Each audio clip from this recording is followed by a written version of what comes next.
Olá pessoal, sejam todos muito bem-vindos, companheiros de estudo e de caminhada. Nós fazemos parte da SECA, Comunidade Espírita Caminheiros do Amor, e estamos aqui para a divulgação da doutrina espírita através do Livro dos Espíritos. Convido todos vocês a fazerem desse momento uma pausa salutar, um momento de reflexão, um momento para nos acalmarmos da agitação da nossa rotina de vida e elevando o pensamento a Deus, a Jesus, nosso Mestre. Vamos juntos para a nossa prece, para que esse estudo possa alimentar a nossa alma, que ele possa restaurar as nossas energias e nos fortalecer no nosso dia a dia.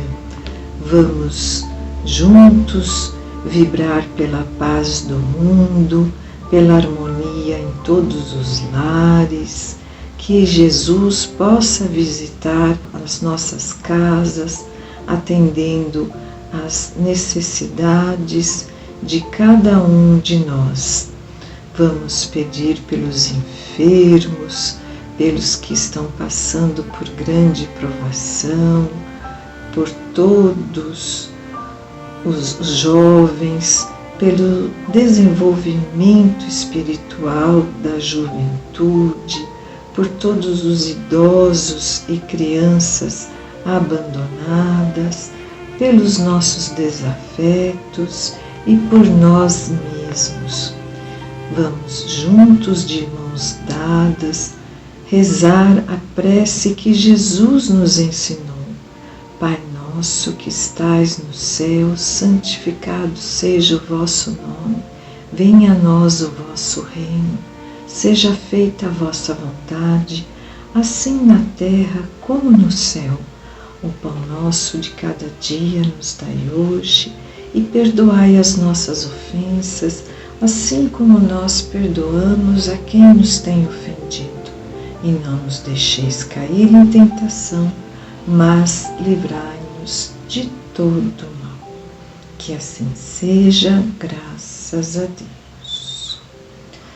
Vamos continuar com o livro 2º, o capítulo 7, Retorno à Vida Corporal. Nós vamos para o item 2, União da Alma com o Corpo. Em que momento, questão 344, em que momento a alma se une ao corpo? A espiritualidade responde: a união começa na concepção, mas não se completa senão no momento do nascimento. Desde o momento da concepção, o espírito designado para tomar determinado corpo a ele se liga por um laço fluídico, que vai se encurtando cada vez mais até o instante em que a criança vem à luz.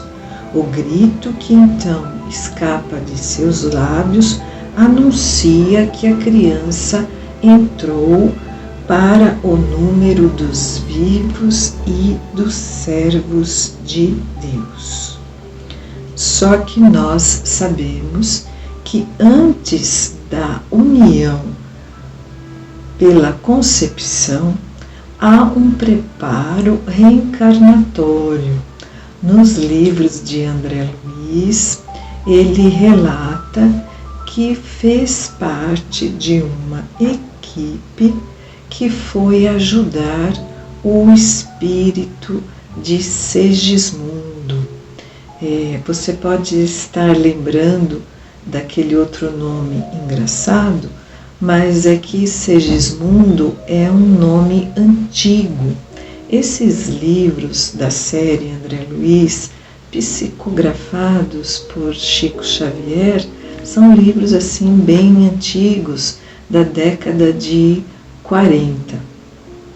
E André Luiz se engaja num trabalho junto ao Ministério da Reencarnação, onde há o Departamento do Planejamento Reencarnatório.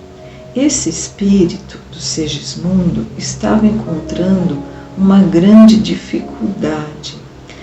Antes de reencarnar, todos nós visitamos a família e já vamos nos harmonizando. Já conhecemos o nosso futuro pai, a nossa futura mãe e vamos já nos harmonizando com eles. Isso ocorre durante o sono, pessoal.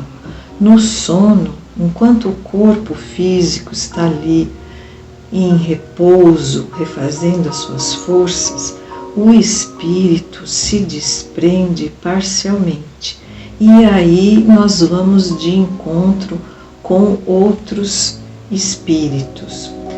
Com Segismundo estava acontecendo o seguinte: o seu futuro pai acordava tendo pesadelos e dizia que estava sendo perseguido e que alguém estava tentando matá-lo. Por quê? Porque na encarnação passada, Segismundo acabou matando o seu futuro pai. Então, a equipe de André Luiz vai ajudá-lo no processo do reencarne. A família, o pai e a mãe, já tinha um filho e estava tudo bem, até o Segismundo chegar para ser o segundo filho deles. E aí o Segismundo estava em uma grande aflição, porque ele queria muito reparar o mal que fez, ele queria o perdão. Então ele precisou de toda essa ajuda dos bons espíritos para concluir o seu reencarne. E assim acontece com todos nós. Todos nós, antes de reencarnarmos, nos preparamos e tivemos essa ajuda. Muitas vezes tivemos a ajuda de espíritos familiares que continuam lá no plano espiritual, torcendo por nós para que a nossa missão se cumpra com sucesso. E também não é só torcida, eles nos ajudam no nosso dia a dia. E nós temos o nosso mentor, o nosso anjo da guarda, que está sempre à nossa disposição, nos amparando em todas as nossas dificuldades. Nós não podemos esquecer que o plano espiritual está sempre presente, que Deus nos envia os seus mensageiros de luz para nos auxiliar. Vamos para a seguinte questão, que é a 345 e já é a última. Allan Kardec pergunta: a união entre o espírito e o corpo é definitiva desde o momento da concepção? Durante esse primeiro período, o espírito poderia renunciar e tomar o corpo que lhe foi designado? Será que o espírito pode desistir da prova? Vamos para a resposta. A união é definitiva no sentido de que outro espírito não poderia substituir o que foi designado para o corpo. Então, se o espírito desistir, não vai ter outro espírito para tomar o seu lugar. Continuando, mas como os laços que o prendem são muito frágeis, fáceis de romper, principalmente o início da gestação, né, gente? O início, os primeiros 3 meses são muito frágeis. Eles podem ser rompidos pela vontade do espírito que recua ante a prova escolhida. Nesse caso, a criança não vinga, ou seja, o embrião, o feto morre. Muitas vezes, esse tipo de recuo do espírito, quando ele desiste ante a prova, acontece um aborto natural. Então, a gestação não vai adiante. Esse espírito que faz isso, que desiste, ele acaba sofrendo mais ainda, porque ele desperdiça a oportunidade que Deus lhe deu. E numa próxima ele vai ter que voltar. Por isso que muitas vezes Deus nos impõe o reencarne, né? Para que o espírito não fique aí protelando indefinidamente o seu retorno. E para nós encerrarmos, eu vou ler um trecho do livro Renovando Atitudes, é este livro aqui, psicografado pelo médium Francisco do Espírito Santo Neto, ditado pelo Espírito Hamed. Tem um capítulo que é intitulado Ser Feliz. Para a gente não se estender muito, eu vou ler só o último parágrafo, que é uma reflexão muito boa para nós.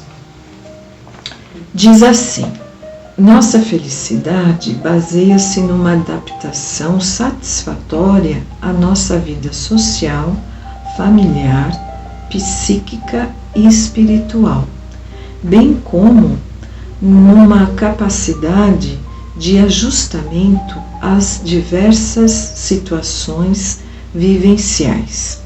Felicidade não é simplesmente a realização de todos os nossos desejos. É antes a noção de que podemos nos satisfazer com as nossas reais possibilidades, porque nós não viemos a esse mundo a passeio para fazer turismo e muitas vezes caímos em grandes ilusões, e a felicidade baseada no mundo material, ela realmente é passageira. A nossa felicidade deve estar aqui, como diz, baseada na nossa adaptação à nossa vida social, familiar, psíquica e espiritual, bem como essa capacidade de nos ajustarmos às diversas situações que estamos vivendo. A felicidade não está na realização desses nossos desejos, mas nessa capacidade de adaptação e de reajuste. E assim nós vamos ser felizes com as nossas reais possibilidades. E aí ele conclui: consideramos que o trabalho interior que produz felicidade não é, obviamente, meta de uma curta etapa, mas um longo processo que levará muitas existências através da eternidade, nas muitas moradas da casa do Pai. Graças a Deus, que assim seja.